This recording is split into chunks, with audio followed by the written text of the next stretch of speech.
మోకాళ్ళ నొప్పులు, disc problems లాంటి అన్ని సమస్యలకు సంప్రదించండి Homeocare international world class homeopathy 9001175550. దేశ పారిశ్రామిక అభివృద్ధిలో పౌర విమాన రంగం చాలా కీలకమైంది. మరి ఈ శాఖ ఆంధ్రప్రదేశ్కి చెందిన శ్రీకాకుళం ఎంపీ రామ్మోహన్ నాయుడుకి దక్కింది. ఆయన మనతో ఉన్నారు. కేంద్ర మంత్రిగా ఆయన ప్రమాణ స్వీకారం చేశారు. రామ్మోహన్ నాయుడు గారు, ఇప్పుడు చాలా కీలకమైంది పౌర విమాన శాఖ దేశ అభివృద్ధిలో, ముఖ్యంగా పారిశ్రామిక అభివృద్ధిలో. మరి ఇలాంటి ఈ మంచి శాఖ మీకు దక్కింది. మరి మీ పాత్ర ఏ విధంగా ఉండబోతుంది రాష్ట్ర అభివృద్ధిలో కానీ దేశ అభివృద్ధిలో కానీ? చాలా పెద్ద బాధ్యత పెట్టారు. చంద్రబాబు నాయుడు గారి తాలూకు ఆశీస్సులతో మోదీ గారు కూడా ఇది అందించడం జరిగింది.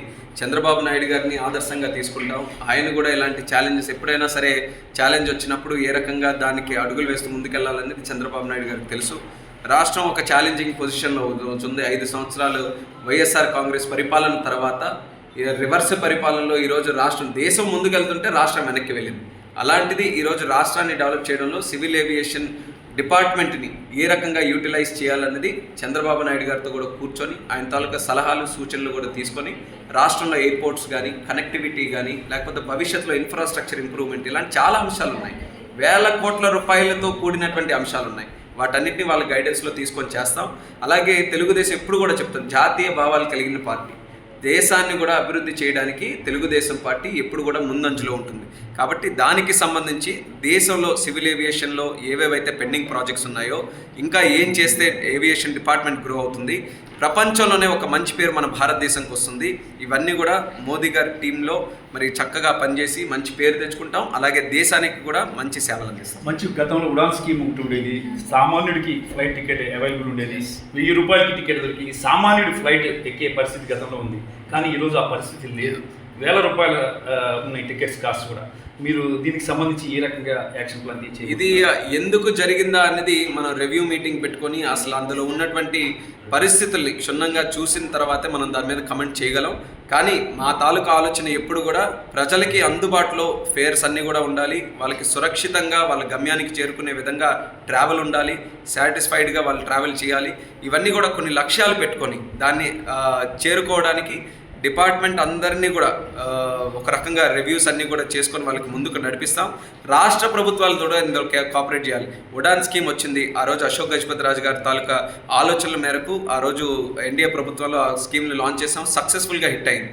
ఆ స్కీమ్ ద్వారా రాష్ట్ర ప్రభుత్వం తాలూకా సహకారం తీసుకొని ఫేర్స్ అందుబాటులో ఉంచాం, కనెక్టివిటీ పెంచాం. కానీ తర్వాత వచ్చిన రాష్ట్ర ప్రభుత్వం పూర్తిగా ₹1 కూడా ఏవియేషన్కి ఎక్కడ కేటాయించకపోవడం వల్ల చాలా రూట్స్ కట్ చేసేశారు. కొన్ని ఎయిర్పోర్ట్స్ అయితే అసలు ఒక్క ఫ్లైట్ కూడా ఆపరేట్ చేసే పరిస్థితి లేకుండా అయిపోయింది. సో ఇలాంటి సందర్భంలో మన చంద్రన్న వచ్చిన తర్వాత ఆయన దృష్టి అంతా కూడా ఎయిర్పోర్ట్స్ మీద చాలా పెద్ద ఎత్తున ఉంటుంది. కాబట్టి ఆయన తాలూకా సహకారం తీసుకొని రాష్ట్రంలో మళ్ళీ ప్రజలకి, అంటే సామాన్యుడికి అందుబాటులో ఉండే విధంగా అన్ని రకాల చర్యలు తీసుకుంటారు. రాష్ట్ర అభివృద్ధి అనేది చాలా కీలకమైనది. 5 ఏళ్లలో రాష్ట్ర అభివృద్ధి చాలా కుండిపడిపోయింది. ఎవరు ఊహించిన విధంగా తయారైంది ఆంధ్రప్రదేశ్. మరి దాని పునర్నిర్మాణానికి ఏం చేయబోతున్నారు? ముఖ్యంగా నిధులు అవసరం ఉంది. అందుకనే ఈరోజు ఎన్డీఏలో ఉన్నందుకు చాలా బాధ్యతగా తీసుకొని కేంద్ర ప్రభుత్వం నుంచి అన్ని డిపార్ట్మెంట్స్ని కూడా యాక్టివేట్ చేసి వాళ్ళ దగ్గర నుంచి రావాల్సిన నిధులన్నీ కూడా తీసుకొని వస్తాం. మాకు మినిస్ట్రీలు కొన్ని డిపార్ట్మెంట్లకే ఉన్నా సరే మా తాలూకా పరిచయాలని, సంబంధాలని వినియోగించుకొని మిగిలిన మినిస్టర్స్తో కూడా మాట్లాడి పోలవరం కానీ, అమరావతి కానీ, అలాంటి పెద్ద ప్రాజెక్ట్స్ ఏవైతే రాష్ట్రానికి సంబంధించి ఉన్నాయో ఆ డిపార్ట్మెంట్స్తో కూడా మాట్లాడి వాళ్ళ దగ్గర నిధులు తీసుకొని వచ్చి రావడానికి మా ప్రయత్నం మేము చేస్తాం. గతంలో విధ్వంసం మీద, కక్షల మీద, లేకపోతే ప్రతిపక్షాల మీద దాడుల మీద, వీటి మీద దృష్టి అంతా 5 సంవత్సరాలు పెట్టారు. కాబట్టి ఏ ప్రాజెక్టులు కూడా జరగలేదు, కుంటిపడిపోయింది. అందుకే అభివృద్ధి. కానీ చంద్రబాబు నాయుడు గారి తాలూకా విజన్లో మీరు చూసుకుంటే టాప్ ప్రయారిటీ ఎప్పుడు కూడా రాష్ట్రాన్ని డెవలప్ చేయాలి, ప్రజలకి సంక్షేమం అందించాలి. ఈ రెండే ఆయన 2 కళ్ళులాగా ఆయన ఎప్పుడు కూడా పరిపాలన కొనసాగించాడు. కాబట్టి మనం నిశ్చింతగా ఉండొచ్చు. ప్లానింగ్ చేస్తారు, విజన్ ఉంది, ఎలా నిధులు తీసుకొని రావాలో ఆయనకి అన్ని రకాలుగా అనుభవం కూడా ఉంది. వాళ్ళతో పాటు ఈరోజు పనిచేసే టీమ్గా మేమందరం ఉన్నాం. సో మేము ఆ కాన్ఫిడెన్స్ రాష్ట్ర ప్రజలకు ఇస్తున్నాం. అభివృద్ధి కోసం మేమందరం కలిసికట్టుగా. మీరు ప్రమాణ స్వీకారం చేసే సమయంలో మోడీ గారి క్యాబినెట్లో స్టేజ్ మీద ప్రమాణ స్వీకారం చేసే సమయంలో చాలా ఎమోషన్గా ఫీల్ అయ్యి పైకి ఇలా చూశారు. అది ఎందుకు సార్? అది మా నాన్నగారు స్వర్గీయ కింజరాపు ఎర్రన్నాయుడు గారు, ఆయన్ని మేము స్మరించుకోవడం జరిగింది. ఈరోజు ఆ స్థానం నేను ఒక్కసారిగా రాష్ట్రపతి భవన్ ముందు ప్రధానమంత్రి గారు, ఎంతోమంది కేంద్ర మంత్రులు ప్రమాణ స్వీకారం చేస్తున్నారు, రాష్ట్రపతి గారు ఉన్నారు, నా ముందేమో మా నాయకుడైనటువంటి మా గురువు గారు చంద్రబాబు నాయుడు గారు ఉన్నారు, అలాగే పెద్ద పెద్ద నాయకులు, దేశ ప్రజలు అందరూ కూడా ఉన్నారు. ఒక్కసారిగా నాకు అనిపించింది, ఏంటి ఇంత పెద్ద స్థానంలో నేను కూర్చోవడం ఏంటని. మరి దానికి కారణం వెతికితే మా నాన్నగారు ఎర్రన్నాయుడు గారు ఆయన చేసినటువంటి కృషి, ఆయన చేసిన ప్రజాసేవ, ఆయన వేసిన ఫౌండేషన్, వాటి వల్లే ఆయన పేరు మీద నేను రాజకీయాల్లోకి వచ్చాను కాబట్టి, ఆయన వల్ల ఈరోజు ఈ స్థానంలో ఉన్నాను కాబట్టి ఆయన నేను స్మరించుకోవాలన్న ఆలోచనతో నేను సంతకం పెట్టిన తర్వాత పైన చూసి ఆయన ఆశయాలన్నీ కూడా ముందుకు తీసుకెళ్తారా? ఆశయాలు తీసుకెళ్ళాం కాబట్టి నాకు ఆయన తాలూకు ఆశీర్వాదం ఎప్పుడు కూడా ఉంటుందని నమ్ముతున్నాను. 3 సార్లు ఎంపీ గెలవడం అంటే చిన్న విషయం కాదు. అది ఎర్రనాయుడు గారి ఆశీస్సులు ఉన్నాయి, మా శ్రీకాకుళం జిల్లా ప్రజల ఆశీస్సులు కూడా ఉన్నాయి. సో వాళ్ళందరి వల్లే ఈరోజు ముందుకు వచ్చాను. ఎర్రన్న ఆశీస్సులు ఎప్పుడు కూడా నాకు పుష్కలంగా ఉంటాయని నేను నమ్ముతున్నాను. ఇక్కడ సునామీ లాంటి విజయాన్ని సాధించారు, మీ మీద హై ఎక్స్పెక్టేషన్స్ ఉన్నాయి, ఎక్కువ సీట్లు ఇచ్చారు, అలాగే ఎక్కువ ఎక్స్పెక్టేషన్స్ కూడా ఉన్నాయి. మరి ఆ ఎక్స్పెక్టేషన్స్ మీరు రీచ్ కాగలుగుతారా? ఎస్ మాకు తెలుసు ఎక్స్పెక్టేషన్స్ ఎక్కువ ఉంటాయనేది కూడా మాకు తెలుసు. ఆ ఎక్స్పెక్టేషన్స్కి అందుకొని మేము ఇచ్చినటువంటి ప్రతి హామీని కూడా నిలబెట్టుకోవడానికి మేము సిద్ధంగా ఉన్నాం.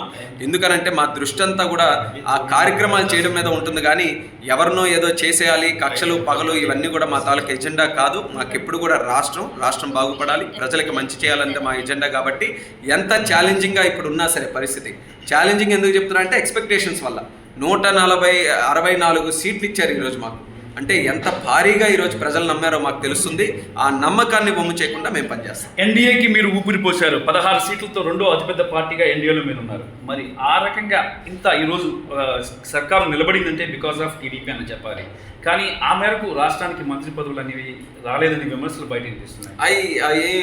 ఇదేం కాదు, మేము ముందు నుంచి కూడా అలయన్స్ ఎప్పుడు పెట్టుకున్నాం, ఎలక్షన్లు కాకముందే పెట్టుకున్నాం. ఆ ఎలక్షన్లు కాకముందు పెట్టుకున్నప్పుడే అనుకున్నాం మీరు సపోర్ట్ చేయండి, మేము మీకు సపోర్ట్ చేస్తాం అనుకున్నాం. ప్రజలు ఆ అలయన్స్ని ఆశీర్వదించారు. అందుకే ఎన్డీఏకి భారీ విజయం రాష్ట్రంలో అలాగే కేంద్రంలో కూడా కట్టబెట్టారు. సీట్ల తాలూకా నెంబర్ ఏ రకంగా ఉన్నా సరే మేము ధర్మం పాటించాలి, ఎన్డీఏలో ఉన్నాం, కలిసికట్టుగా పనిచేయాలి, దేశంలో స్టేబుల్ గవర్నమెంట్ పెట్టాలి. అలాగే మోదీ గారి తాలూకా నాయకత్వం దేశానికి అవసరం, చంద్రన్న నాయకత్వం రాష్ట్రానికి అవసరం. కాబట్టి అవన్నీ కూడా ఫుల్ఫిల్ చేసాం, కలిసికట్టుగా పనిచేస్తాం. చంద్రబాబు నాయుడు గారు ఒక మాట చెప్పారు, అమరావతి పునర్నిర్మాణమే మా జయం అన్నారు. మరి అమరావతి పునర్నిర్మాణానికి అది ఆషామాషి విషయం కాదు, భారీగా నిధులు అవసరం ఉంటాయి కేంద్రం నుంచి. మరి ఆ మేరకు నిధులు తీసుకురాగలుగుతారా? కేంద్రం నుంచి కూడా తీసుకొని వస్తాం. ఎందుకంటే కేంద్ర ప్రభుత్వం కూడా చెప్పింది అమరావతి రాజధానిగా ఉంటుందని, వాళ్ళ తాలూకా సహకారం కూడా అందులో ఉంది. కేంద్రంతో పాటు బయట నుంచి కూడా ఎక్కడైనా నిధులు తీసుకొని రావాలంటే చంద్రబాబు నాయుడు గారు సంపద ఎలా సృష్టించాలన్నది ఆయన తాలూకా టాలెంట్. కాబట్టి ఖచ్చితంగా నిధులు కొరత లేకుండా ఆయన తీసుకొని వస్తారు. చంద్రన్న అవన్నీ కూడా చూసుకుంటారు. మనం ఎంత స్పీడ్గా కన్స్ట్రక్షన్ చేసుకొని ప్రజలకు అందించడం అనే దాని మీద మనం దృష్టి పెట్టాలి. శ్రీకాకుళం ప్రజలు మిమ్మల్ని 3 సార్లు కంటిన్యూస్గా గెలిపించారు. ఆఖరికి చాలా వేవ్ లేని సమయంలో కూడా మీరు గెలిచారు అక్కడి నుంచి. మరి శ్రీకాకుళం ప్రజలకి మీరు ఏమి? ప్రజలకి ముందుగా పాదాభివందనాలు తెలియజేసుకుంటున్నాను. నా శ్రీకాకుళం జిల్లా ప్రజలకి వాళ్ళ తాలూకా అభిమానం వల్లే, వాళ్ళు నాకు ఆశీర్వదించడం వల్లే ఈరోజు 3వ గెలిచి కేంద్ర మంత్రిగా అయ్యే అవకాశం ఉంది. నాకు చాలా పెద్ద బాధ్యత మా శ్రీకాకుళం జిల్లా మీద ఉంది. దానికోసం కూడా ఒక మేనిఫెస్టో నేను తయారు చేసి కూడా ఎన్నికల ముందు చెప్పడం జరిగింది.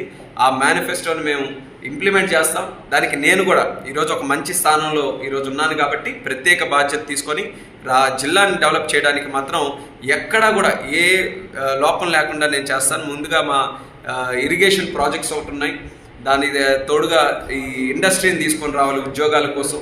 ఇలా చాలా అంశాలు దాంట్లో ఉన్నాయి. అవన్నీ కూడా రేపు భవిష్యత్తులో కార్యాచరణ పెట్టుకొని మేనిఫెస్టోని పూర్తి చేసి ఆంధ్రప్రదేశ్ రాష్ట్రంలో ఒక ఉన్నతమైన జిల్లాగా శ్రీకాకుళం జిల్లాకు తయారు చేయడానికి నా వంతుగా కృషి చేస్తాను. ఫైనల్ క్వశ్చన్, మీరు కేంద్ర మంత్రి, ఇప్పుడు ఒక ఎంపీ కాదు, అలాగే ఒక రాష్ట్రానికి పరిమితం కాదు, దేశానికి మొత్తానికి మీరు మంత్రి.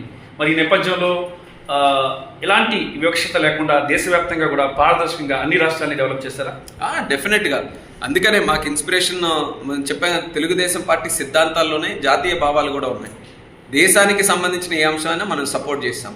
సో అలాంటి సందర్భంలో దేశం అందరినీ కూడా చూసుకోవడానికి ఖచ్చితంగా ఎక్కడ వివక్షత లేకుండా చేయడానికి మేము సిద్ధంగా ఉన్నాం. మీరు చూస్తారు, రేపు తెలంగాణలో ఎయిర్పోర్ట్స్ ఉన్నాయి, వాళ్ళు కూడా రీచ్ అవుట్ అయ్యారు, వాళ్ళు కూడా మేము సపోర్ట్ చేస్తాం. అలాగే దేశ స్థాయిలో ఎంతోమంది ఎయిర్పోర్ట్స్ కానీ కనెక్టివిటీస్ కానీ లేకపోతే ఇన్ఫ్రాస్ట్రక్చర్ డెవలప్మెంట్ అన్నిటికీ కూడా అడుగుతున్నారు, అందరికీ కూడా సపోర్ట్ చేస్తాం. అందులో ఎక్కడ కూడా ఏదో అవసరం లేదు. కానీ ఈరోజు ఆంధ్ర నుంచి వచ్చాం, అలాగే శ్రీకాకుళం ప్రజలు నాకు గెలిపించారు కాబట్టి ఎడిషనల్గా వాళ్ళ మీద దృష్టి పెట్టాల్సిన అవసరం ఉంది. అది దానికోసం నేను చెప్తున్నాను, మా ప్రజలు ఖచ్చితంగా వాళ్ళని టాప్ ప్రయారిటీలో చూసుకోవాల్సిన అవసరం ఉంది కాబట్టి అది చేస్తాం. Thank you. ఇక ఇది పరిస్థితి.